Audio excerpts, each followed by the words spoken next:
Medal of Honor Vanguard. Let me preface this review by saying the only Medal of Honor games I've ever played was the original on the PC.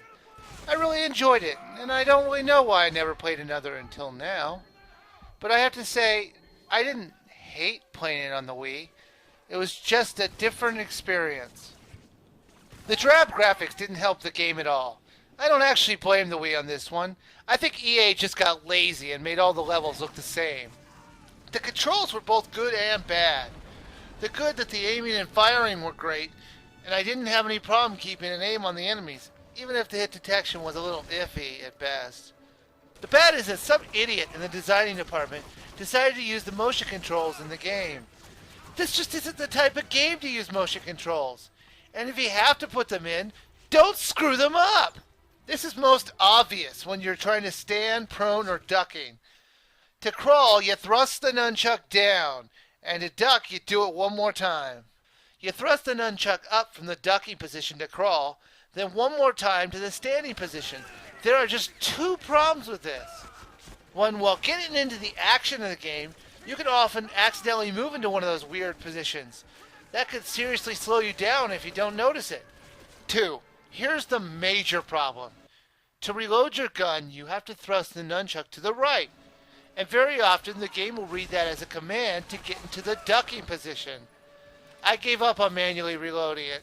It was just so flaky on reading it that it was not worth it. You could also use the C and the Z button for duck, prone, and standing, instead of the broken motion controls, and those work great. They did do one good thing with the motion controls though, and that's when you throw a grenade. You use the B button to pull the pin, and you act like you're throwing the grenade by moving your hand back and throwing it like a baseball.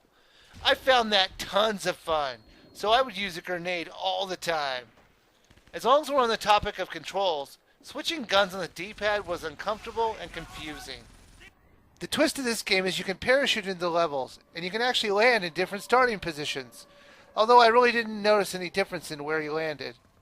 The game has a multiplayer, but since I don't have a second nunchuck, I couldn't review that part of it. But the fact that it's a split screen instead of online play tells me it's probably not that good. The game is just like when I played the original years ago. But I don't know if that's a compliment. They seem to be just recycling the same ideas over and over again. I wish I could recommend this game. I wish I could overlook the terrible graphics, the bad motion controls, the brain-dead AI, the ho-hum story, or your worthless teammates, because there is fun to be had in certain sections of the game. But a few good areas isn't going to justify the price of $29.99.